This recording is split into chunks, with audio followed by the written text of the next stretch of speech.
Hey,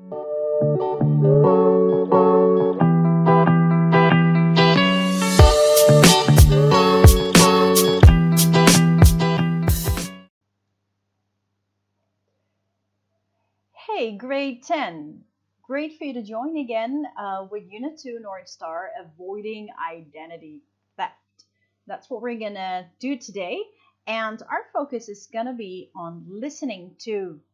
Yes, so why don't you flip your pages to page 35?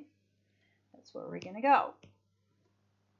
Awesome. Here we are, listening to public service announcements. Okay, starter vocabulary. As usual, we're going to read the message from a public service announcement, PSA, and we're going to notice the bold-faced words. Of course, those are the words for our vocabulary in this part of the unit. With only a few pieces of information, it's easy for a thief to commit identity theft. Fortunately, there are ways to protect yourself and reduce the risk of becoming a victim.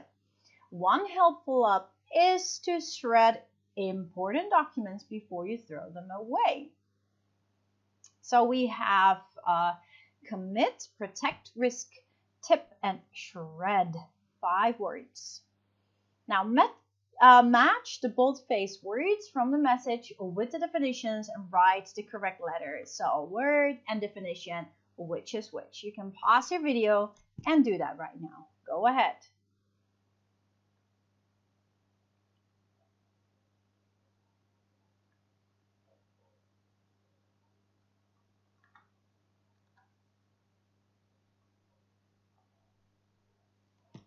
Great. That brings us to comprehension. We're going to listen to 2 PSAs about how to protect yourself from identity theft. So you're going to check, give it a tick to the tips that you hear. So there are 5 written down, but there are 3 that you need to tick. So listen and tick. Now before you do that, please annotate exactly, underline, circle, or highlight the keywords in every sentence. I'm going to give you a little bit of time to do that. Go ahead.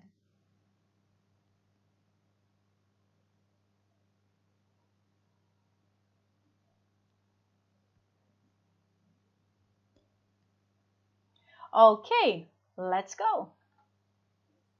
Public service announcement 1.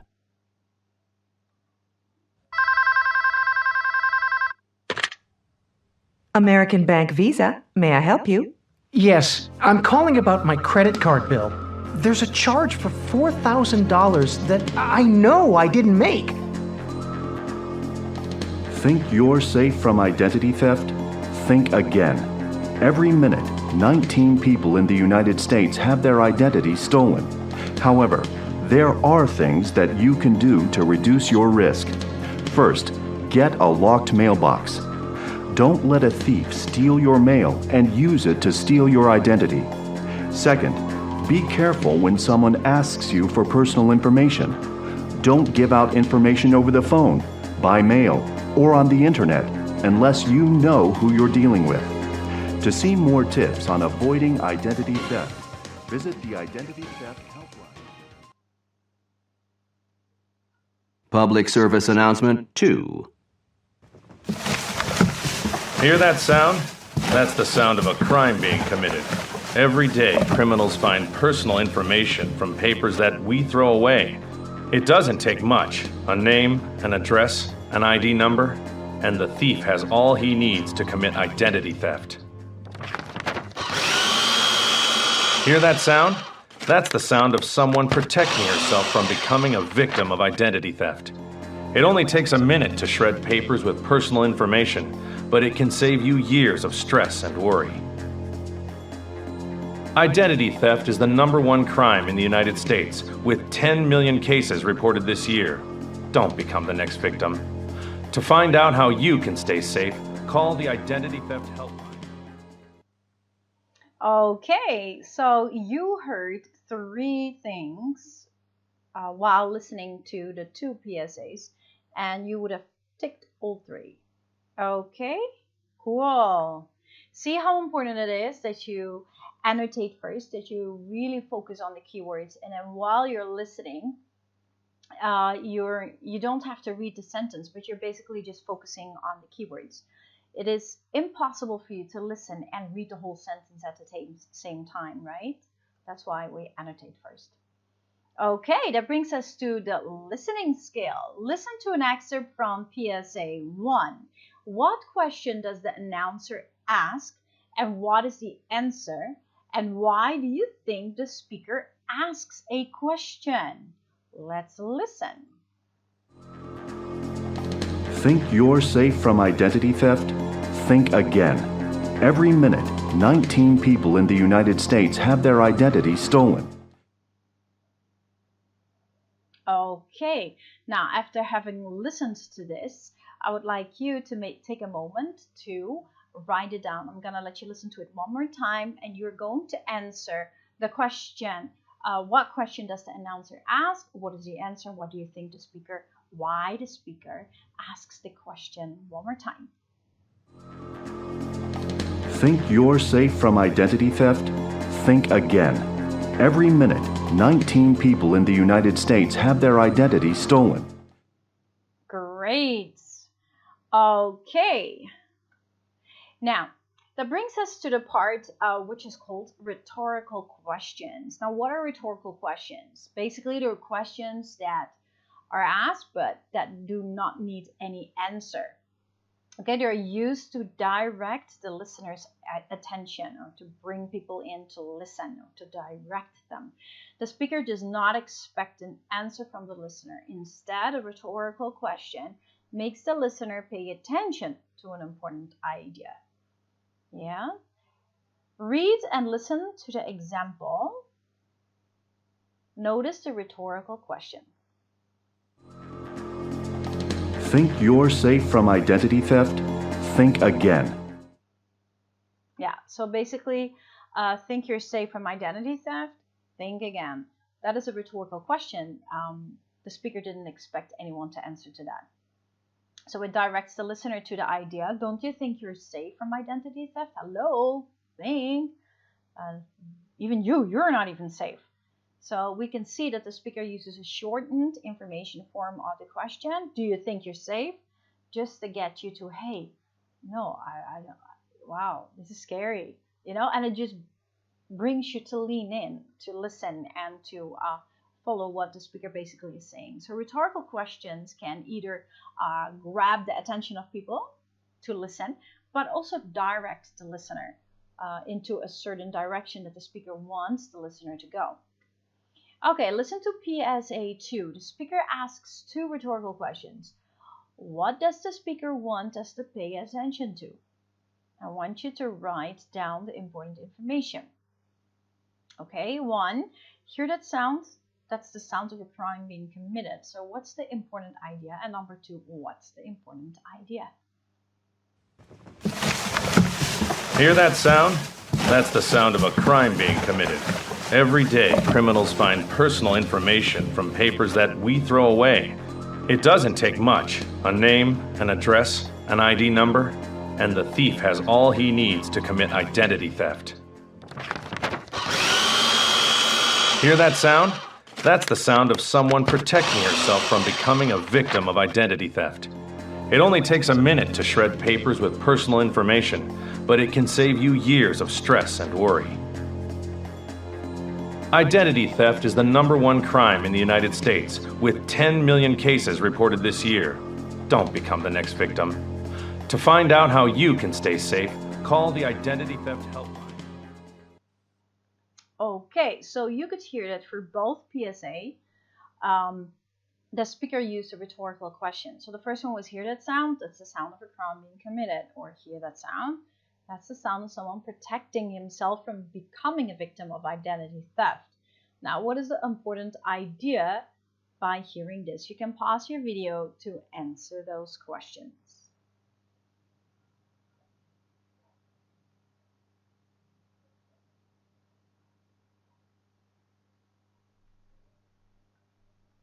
Great.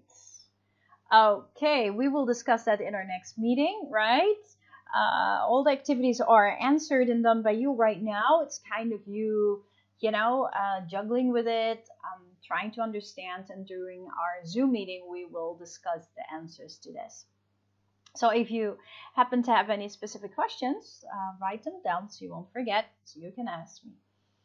Connecting the listenings. Okay, we've got step 1, which is organizing, and then we've got step 2, which is synthesizing. So we're always looking at synthesizing. But first, the organizing, as in how do both listenings or audios in both listening section 1 and 2, how are they connected, or how can we connect them? So listen to the listening 1 and listening 2, PSA 1 only again, and then complete the chart with the details about identity theft. Now, if you're looking here at the first one, listening 1 is Lily's story, and then listening 2 is only the PSA 1, not the second one. And then the first question is, how do thieves steal personal information?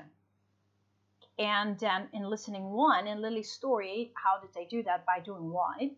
Now, listening 2 in PSA 1, we can see by stealing your mail. And there's another one. Now, and here at Lily's story, by taking information from receipts. So in PSA 1, there are 3 bullets. So try to listen for it and fill it out. Important again, you annotate first on the keywords before we start listening. So I'm going to give you a second to do that. Go ahead.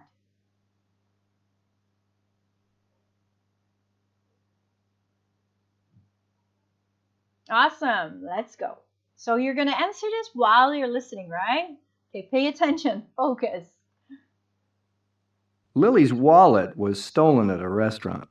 The thief used her personal information to open credit cards in her name.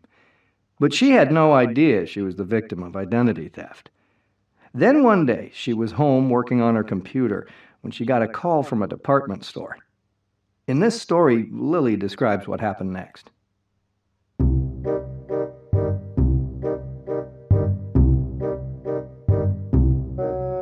So I was at the computer and the phone rang. I got this phone call and she said, well, we have here that you've bought a diamond ring.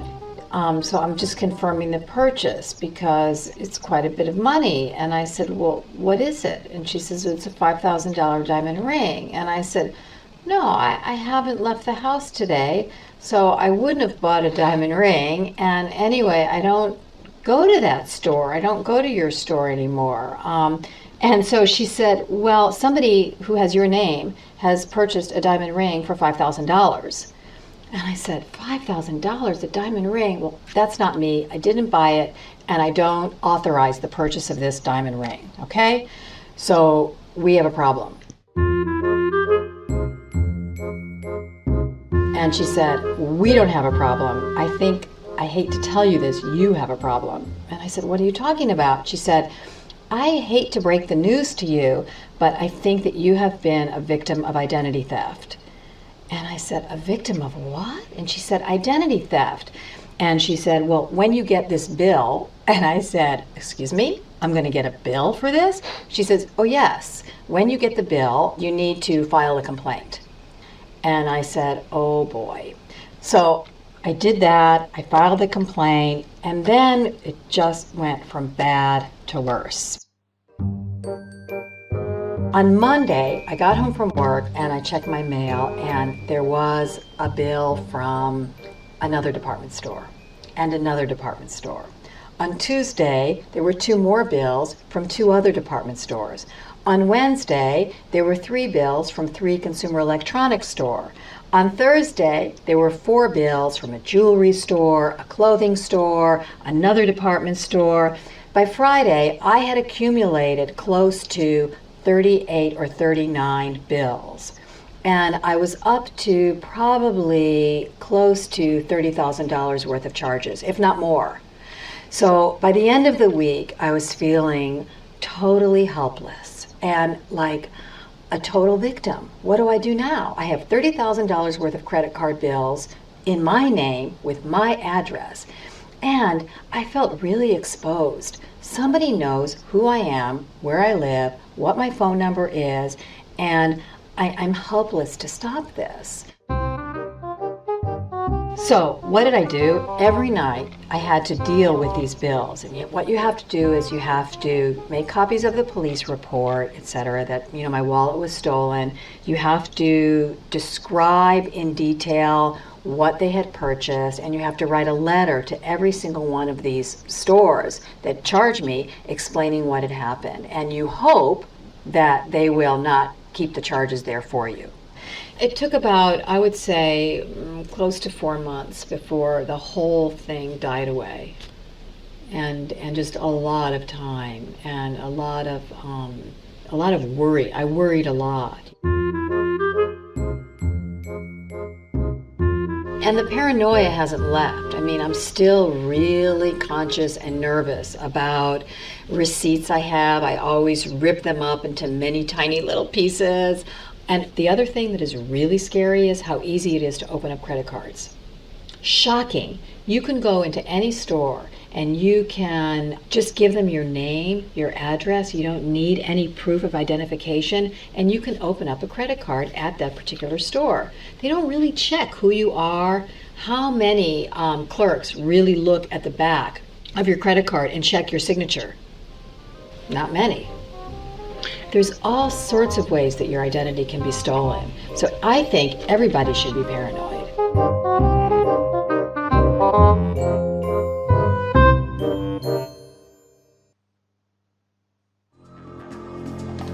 Think you're safe from identity theft?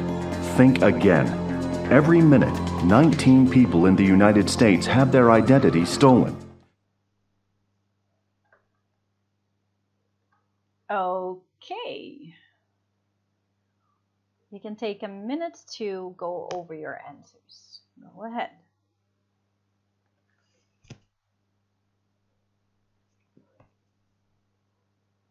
But it brings us to the last part of listening to. And it is step 2, which is synthesizing. And you guys already know that synthesizing means that you're basically combining several sources in order to create something new. So that is what we did just now, basically looking at listening 1, the audio of listening 1 and the audio of listening 2, and then seeing how both are connected. Both are about identity theft. The first one was about a person's testimonial, story, and experience, and the other one was also information on PSA. Now, how is that related? Now, what we're going to do now is to step further. You're going to complete a conversation by using the information of both listening sections. Yeah, so as for example, you can use multiple sources and combine sources in order to create something new. That is basically what you do with synthesizing, and that's what we're going to do right now. So one person here is a victim of identity theft. The other person here is a security expert. And what I want you to do is I want you to complete the conversation by using the information from step 1, what we did just now. So you basically are going to look at step 1, at this information. And then this information that you wrote down, you can use in order to complete the conversation here. So organize the information correctly. Okay, and so it makes sense. You can pause your video to do that right now.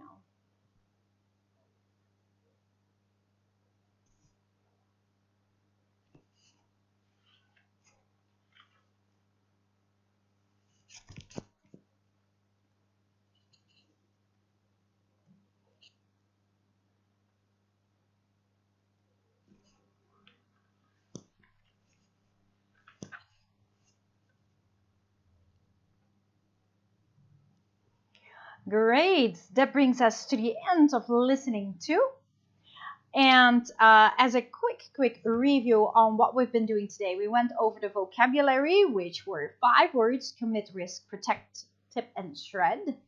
We looked at the word as in what the definition is of the word, and we looked at how it works in a sentence. Yeah, always in sentence, in context, and what the definition is. But today we were more focused on the definition. Then we continue with the comprehension. You had to listen and find 3 important tips that were mentioned.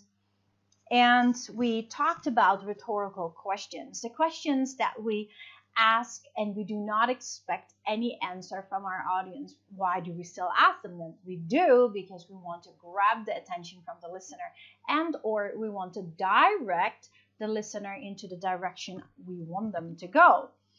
And last, we did the connecting of listening 1 and listening 2, organizing information of both audios and connecting them, synthesizing the information of both audios in order to create a conversation. Not synthesizing, right? Using multiple sources in order to create something new. Very well. That was it for today. Awesome that you joined. Thumbs up for your hard work today and for your trying so hard. If, for example, you need to listen to the videos more than once, that is no problem. Remember, the activities are not graded. It's really just a practice for yourself. And in the next meeting that we will see each other through Zoom, please be active to answer, and then you can check how your answers are good or not, or what you could improve. Okay, cool beans. Have a great day. God bless you, and I'll see you soon. Bye-bye.